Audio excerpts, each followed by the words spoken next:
ये तृष्णा, भोगे हुए भोग को भोगने की तृष्णा, ये हमारे अंदर भाव नहीं पैदा होने दे रही।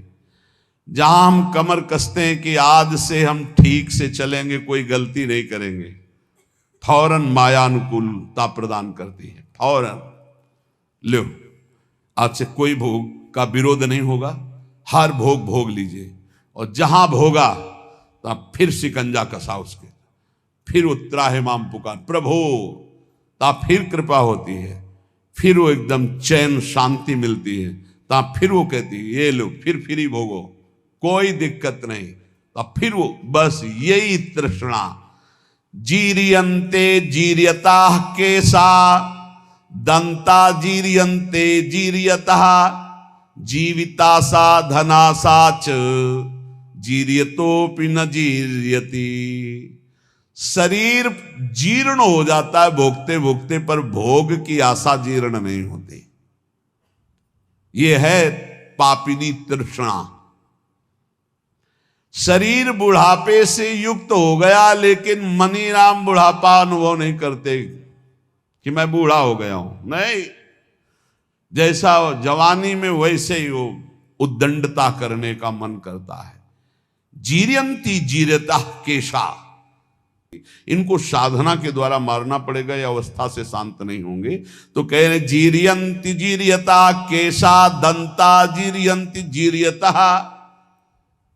बाल सफेद हो गए, दांत गिर गए, आंखों में दिखता नहीं, बुढ़ापा आ गया, लेकिन तृष्णा वैसी ही है भोगों की, वो पुरानी नहीं हुई, वो नवीन बनी रहती है।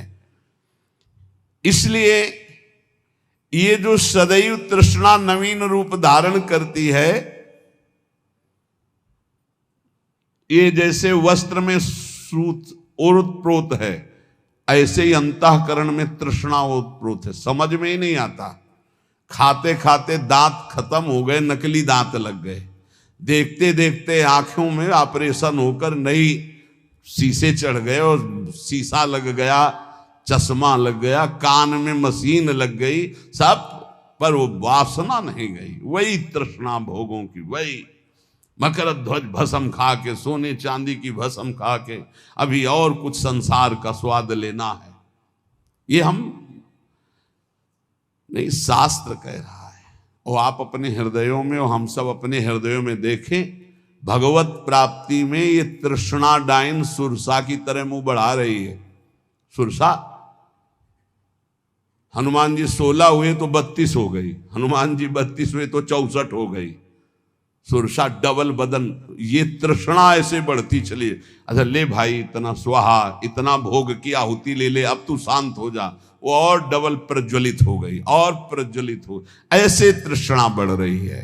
तथैव तृष्णा वित्तेन वर्धमानेन वर्धते अनंत पारा दुष्पूरा तृष्णा दोष सतावः अधर्म बहुला चैव तस्मात्ताम परिवर्जयेत्। ये तृष्णा चाहे धन की हो चाहे भोग की हो, ये सदैव बढ़ती जाती है। जब आदमी सोचता है इतनी संख्या का अगर धन हो जाए तो हमारा बढ़िया काम चल जाएगा, और दैववशात यदि उसको उतनी संख्या का धन मिल जाए तो जो पहले सोच रहा था उससे भी बुरी अशांति उसके अंदर उतनी धन संख्या प्राप्त होने पर होने लगती है, और बड़ी, ऐसे बढ़ते बढ़ते वो नष्ट हो जाता है शरीर, पर तृष्णा नष्ट नहीं होती, चाहे धन की हो चाहे भोग की हो। इसलिए उपासक को इस तृष्णा रूपी पापिनी को पहचान करके नष्ट करना ही चाहिए, पूर्ति नहीं। पूर्ति करने से बढ़ती और ना देने से ये नष्ट हो जाती, नष्ट करने से ही शांति मिलेगी। तृष्णा भोगे हुए भोगों की, पकौड़ा चटनी चाहिए, ये चाहिए, जवान दांत आंख कान नाक सब इंद्रिया से दुष्टों ने जीवन बर्बाद कर दिया। पूरा दिव्य मानव जीवन जो भगवत प्राप्ति के लिए था बर्बाद। कितना निकृष्ट, बलिष्ठ होने के लिए कितना निकृष्ट उतर जाता है खान पान व्यवहार में। अब आप विचार कीजिए, वो जो जिसमें अंडा जिसे कहते हैं उसके अंदर कितना लिबलिबा गंदा पदार्थ होता है। उल्टी नहीं हो जाती इन लोगों को, उल्टी हो जाए, बमन हो जाए देख के, कैसा स्वभाव बन गया। दूसरे के मांस शरीर के ऐसे शौक से खा रहे, घृणा नहीं होती? और तुमको ये नहीं पता है कि तुम धर्म विरुद्ध आहार कर रहे हो, ऐसे ही तुम्हारा नोच नोच के काल तुम्हारे मांस खाएगा। कैसे? बोले हमने तो नहीं देखा नोचते हुए। तो देख लो जहां एक्सीडेंट होता है, नहीं, यहां सरिया घुसे, यहां घुसा, यहां घुसा, यहां घुसा, आप जिंदा फड़फड़ा रहे हैं, दृश्य देख लो। काट काट के वो सब निकालते निकालते घंटों लगे, उसमें भी स्वाहा हो गए, आहुति हो गई। किसी को भी यहां यदि तुम सुख दोगे तो वो सुख 1000 गुना बढ़कर तुम्हारे जीवन में आएगा, और किसी भी जीव को दुख दोगे तो 1000 गुना बढ़ के मिलेगा। महाभारत में एक तितली की गुदा में बंबूल का कांटा डाल के छोड़ दिया मांडव्य ऋषि ने, तो सूली डाल करके निकली नहीं, काट दी गई, अणिमांडव्य पड़ा। महाभारत में देख लेना। तितली कोई मनुष्य नहीं है, पर वो भी जीव है, उसकी गुदा में बंबूल का कांटा, तो ऋषि की गुदा में सूली चुभ हो गई। हम तुम तो बहुत छोटे जीव हैं, वो बहुत बड़ी तपस्या में संलग्न महापुरुष मांडव्य ऋषि, अणिमांडव्य, जिन्होंने सीधे धर्मराज से जाके बात की। यहां यमदूत को देख के सोच और लघु शंका एक साथ छूट जाती है, वो सीधे जाके धमकाए और साप दे दिए, जा 100 वर्ष तक मनुष्य आयु को भोग, तब तुझे पता चलेगा। धर्म के निर्णय में चूक कर दी। मैं 8 वर्ष का था, मुझे ज्ञान नहीं था, बालक था, फिर मुझे ऐसा भयानक दंड क्यों दिया गया? इसलिए हम संकेत में बता रहे, तितली की गुदा में बंबूल का कांटा छोड़ा तो उनकी गुदा में सूली चुभ होकर के काट दी गई, निकली नहीं। और तुम खा रहे हो इन पशुओं के मांस को, तो तुम्हारी दुर्दशा नहीं होगी, तुम्हें पता नहीं? इस एक जबान के लिए 2 अंगुल का है खेल सारा। इसके बाद घाटी के नीचे हुआ कोई नहीं मतलब है कि कैसा था, सब मल हो जाएगा, बस 2 अंगुल का स्वाद। अरे बहुत स्वाद ले लिया, थोड़ा राधा नाम का स्वाद लो। मारो इस तृष्णा को, भोजन की तृष्णा को, भोग की तृष्णा को, देखने सुनने बोलने की जो प्रपंच जनित तृष्णा है, इसका नाश करो। जो उपासक भगवत मार्ग में आगे बढ़ना चाहता है, वो किसी को मित्र ना बनाए, और मित्र बनाए तो बहुत काल के बाद बनावे। सहसा किसी को दोस्त नहीं बनाना चाहिए। कह रहे हैं, चिरेण मित्रम बदनीयात, चिरेण च कृतम त्यजेत, चिरेण ही कृतम मित्रम चिरम धारणमर्हति। रागे दर्पे च माने च, द्रोहे पापे च कर्मणि, अप्रिये चैव कर्तव्ये चिरकारी प्रशस्यते। बंधूनाम श्रद्धाम चैव भृत्यानाम स्त्री जनस्य च, अव्यक्तेष्वपराधेषु चिरकारी प्रशस्यते। चिरकाल तक परीक्षा लेकर ही दोस्त बनाना चाहिए, सहसा किसी को मित्र नहीं बनाना चाहिए। यह हमारे ब्रह्म ऋषियों का आदेश है। क्या परीक्षा ले हम जिससे मित्र बनाना हो? बोले पहले देखे कि हमसे कोई इसका राग तो नहीं है जो हमसे दोस्ती कर रहा है। हमारे रुपये से राग, हमारे शरीर से राग, हमारे रूप से राग, हमारे पद से राग, कुछ ऐसा तो नहीं है जिसे ये देखकर हमसे दोस्ती करना चाहता है। रूप देखकर, शरीर देखकर, पैसा देखकर, अपने सुख की चाह करके हमसे दोस्ती, बिल्कुल। बोले राग त्यागी ही दोस्त होता है। अगर वो कुछ हमसे लेना चाहता है, भोगना चाहता है, पाना चाहता है, वो दोस्त नहीं होता। दोस्त होता है जो नाना प्रकार की दोस्त के द्वारा दी हुई पीड़ाओं और कष्ट को सह करके दोस्त का साथ कभी न छोड़े। कह रहे चिरम धारण मरहती, चिरकाल तक अपने दोस्त को सुख दे और वो दोस्त उसे दुख दे पर उसे सहता चला जाए, उसे दोस्त कहते हैं। ऐसा कौन दोस्त होगा? बोले राग दर्पे च माने च, द्रोहे पापे च कर्मणि, जो राग त्यागी होगा। ये आजकल जो दोस्त बनाए जा रहे हैं, देख लो, नाप लेना कैसे दोस्त हैं, इसका परिणाम देख लेना। आजकल दोस्त बनते हैं, चाहे बालक हो चाहे बालिका हो, शरीर को देखकर, रुपया देखकर, चाहे बच्चा हो चाहे बच्ची, शरीर राग देख करके, रुपया देख करके, सुख का भाव रख करके जो दोस्ती, घबरा जाना ऐसे दोस्तों से, दूरी बनाना ऐसे दोस्तों से, शोषण करने वाले हैं वो दोस्त नहीं होते। चिरम मित्रम बदनीयात चिरेण च कृतम त्यजेत, चिरेण ही कृतम मित्रम चिरण धारण मरहति। महर्षि जन कह रहे पहले चिरकाल तक उसकी परीक्षा लो कि ये किसी स्वार्थ वस्तु मेरे से दोस्ती नहीं कर रहा, और 100 में 100 स्वार्थ वाले ही मिलेंगे। 100 कोई परमार्थी को होगा जो मित्र ऐसा मिले नहीं, कोई ना कोई स्वार्थ है जिससे वो दोस्त बनाए। चिरकाल तक इंतजार करो, ये किसी स्वार्थ के बसी मित्र वही जो अपने मित्र के लिए प्राणों का त्याग कर दे।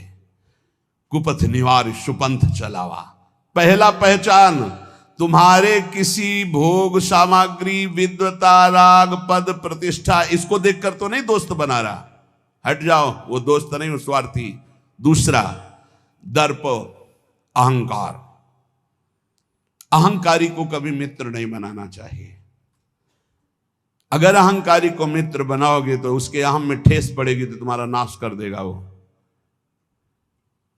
तीसरा, द्रोह, जो सबसे लड़ाई झगड़ा और द्रोह करने वाले, ऐसे को कभी मित्र नहीं बनाना चाहिए। चौथा, जो पाप कर्म प्रिय है, ऐसे कभी को दोस्त नहीं बनाना चाहिए।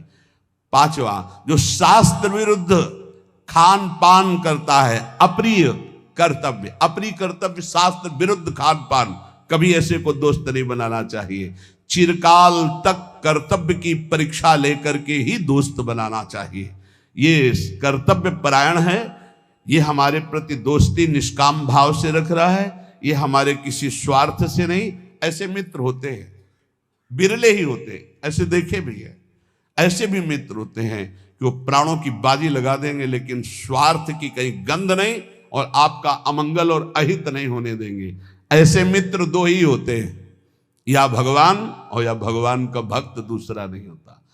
स्वार्थ रहित जग जुग उपकारी, तुम तुम्हार सेवक असुरारी। भगवान और भगवान का भक्त, थोड़ी भी भक्ति है तो ऐसा मित्र बना लो, हानि नहीं होने वाली। भगवान से विमुख है तो कोई भी हो, कोई भी हो, स्वार्थ कुछ न कुछ देख करके ही दोस्ती करता है। सुर नर मुनि सबकी यह रीति, स्वार्थ लागी करें सब प्रीति। जहां कहीं स्वार्थ होगा, चाहे कोई भी हो, वो तभी जुड़ेगा। अगर स्वार्थ रहित प्यार है तो भगवान और भगवान के निर्मल प्रेमी महाभागवतों में। तो यहां सावधान करते हैं, अब ऐसा यदि मित्र बन गया है तो किसी छोटी मोटी बात में उसका त्याग मत कर देना। चिरकाल तक परीक्षण करो, चिरकाल तक उसकी मित्रता को धारण करो। ऐसे छोटी मोटी कोई बात कर दे, कोई शिकायत कर दे या कोई मन मोटा हो जाए, ऐसे स्वार्थ रहित मित्र का सहसा त्याग नहीं करना चाहिए। बंधूनाम सुहृदाम च भृत्यानाम स्त्री जनस्य च अव्यक्तेषु पराधेषु चिरकारी प्रशस्यते।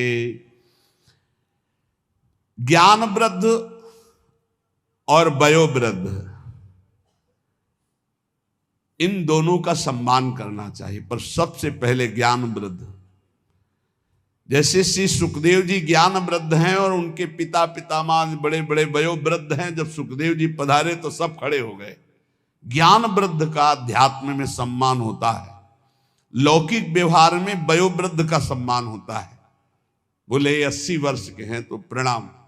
और भगवत मार्ग में ज्ञान वृद्ध का, अगर वो 10 वर्ष का भी है और वो भगवान की भक्ति में बढ़ा हुआ है, तो देखो गुरु का नाम पीछे आया, चेला का नाम पहले आया। प्रहलाद, फिर नारद, जबकि नारद जी गुरु है प्रहलाद जी के। पर जब भक्त नामावली का गान करते हैं प्रातः स्मरणीय भक्तों में, तो प्रहलाद, नारद, पराशर, पुंडरीक, व्यास, अम्बरीश, सुकसौनक, भीष्म, दालभ्यान। पहले प्रहलाद जी का आया। अद्भुत भक्ति, अद्भुत निष्ठा। तो यहां ज्ञान वृद्ध का सम्मान अध्यात्म में होता है, व्यवहार में वयोवृद्ध का सम्मान होता है। दीर्घ काल तक ज्ञान वृद्ध पुरुषों का जो संग किए हुए है, उसको चाहिए कि धर्म का सेवन करने के लिए, धर्मयुक्त स्वभाव बनाने के लिए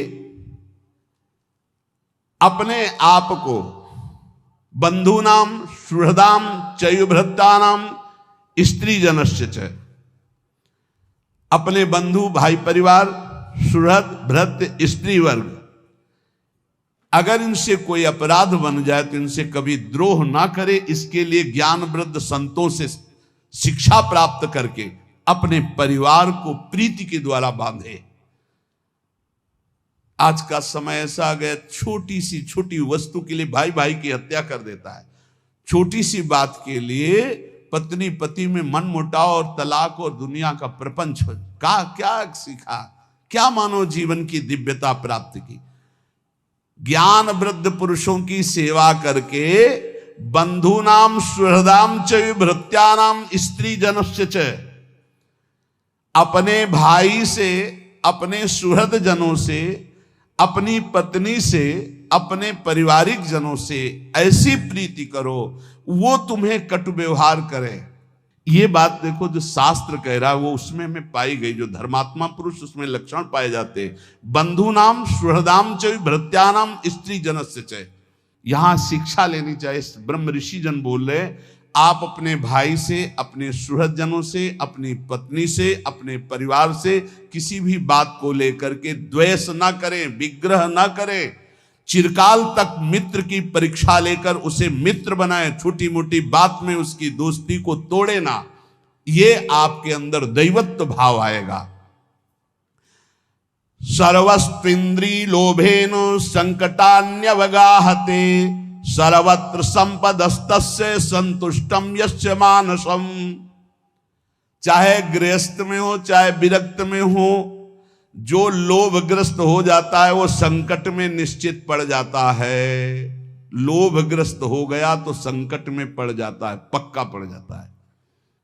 इंद्रियों के लोभग्रस्त होकर धन के लिए, भोग के लिए यदि जाएगा तो संकटग्रस्त हो जाएगा, मारा जाएगा पक्का।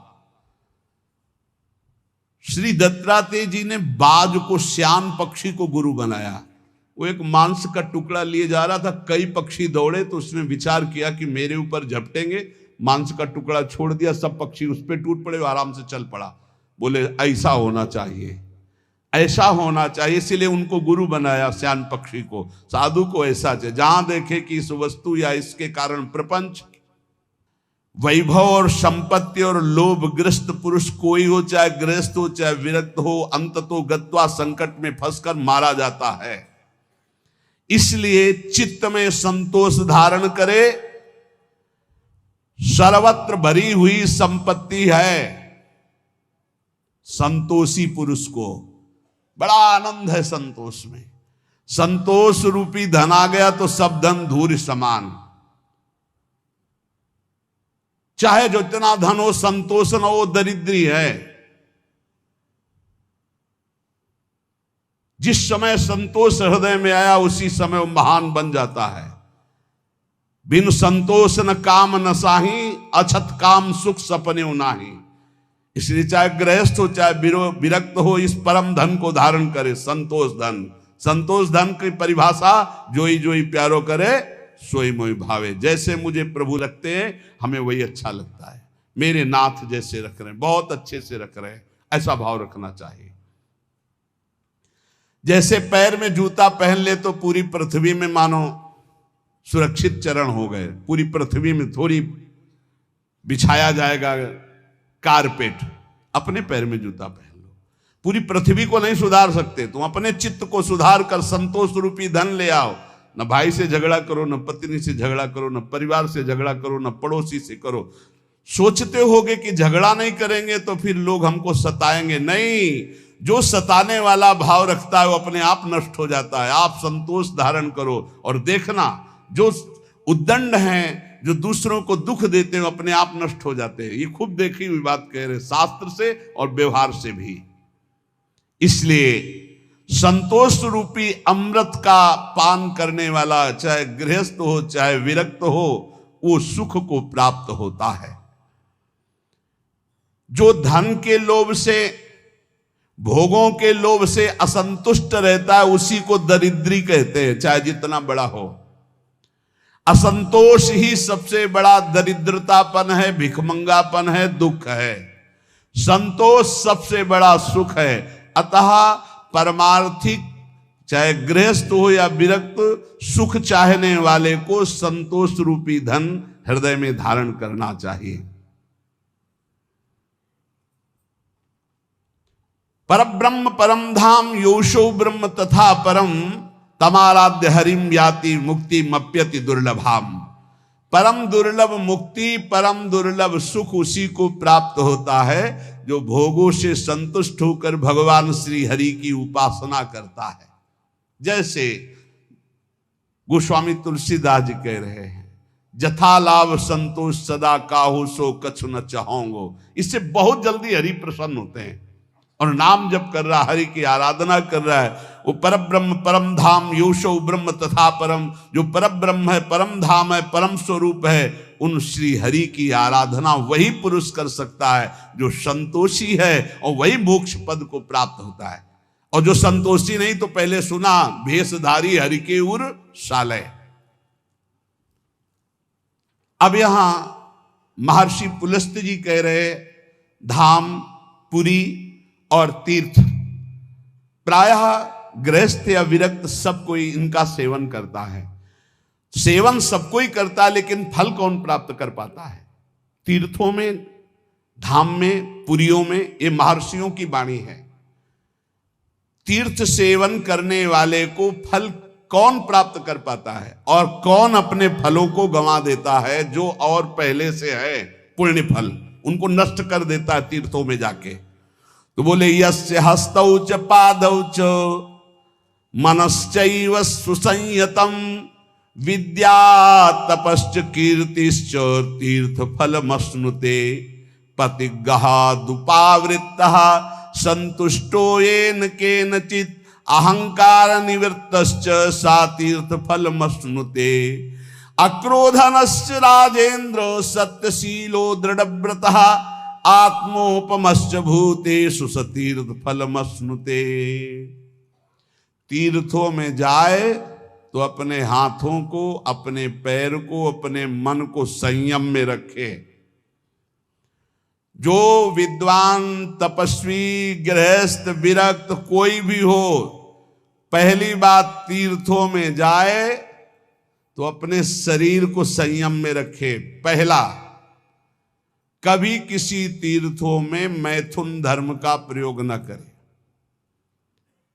तुम्हारे गृहस्थ हो, घर है, परिवार है, तीर्थ गए हो, बहुत होश में जाओ।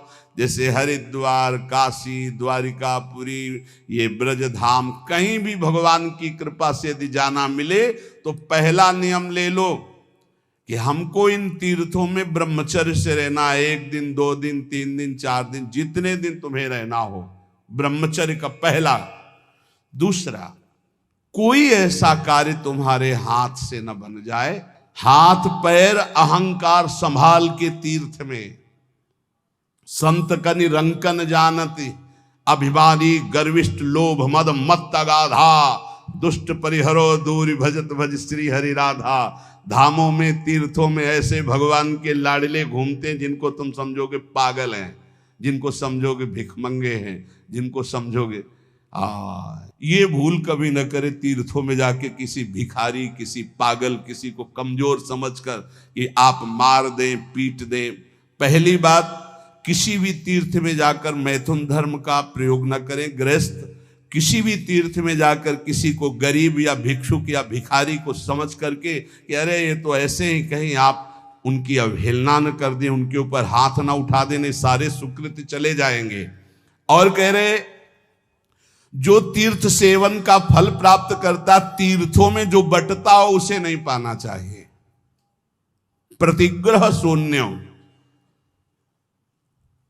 अगर जैसे हलवा पूड़ी परिक्रमा में बट रहा है या कहीं बट रहा है, बोले ये प्रभु का प्रसाद है आप ले लीजिए, प्रणाम करो, चल। आपको ये नहीं कि दबा के हलवा पाए हो, परिक्रमा किए हो, आप आए हो गृहस्थी में, बिल्कुल आपको किनका नहीं लेना। किनका लेना है? राधा रमण जी के मंदिर में, राधा वल्लभ जी के मंदिर में, बिहारी जी के मंदिर में, वहां बट रहा है तो आप किनका ले लीजिए। रोड में बट रहा है, संसार में बट रहा है, ये सुकृत और पुण्य के लिए ये प्रतिग्रह है, गृहस्थी को नहीं लेना चाहिए। विरक्त को भिक्षान्न की अगर उसका बहुत मौज आई है तो एक ही से ले लो,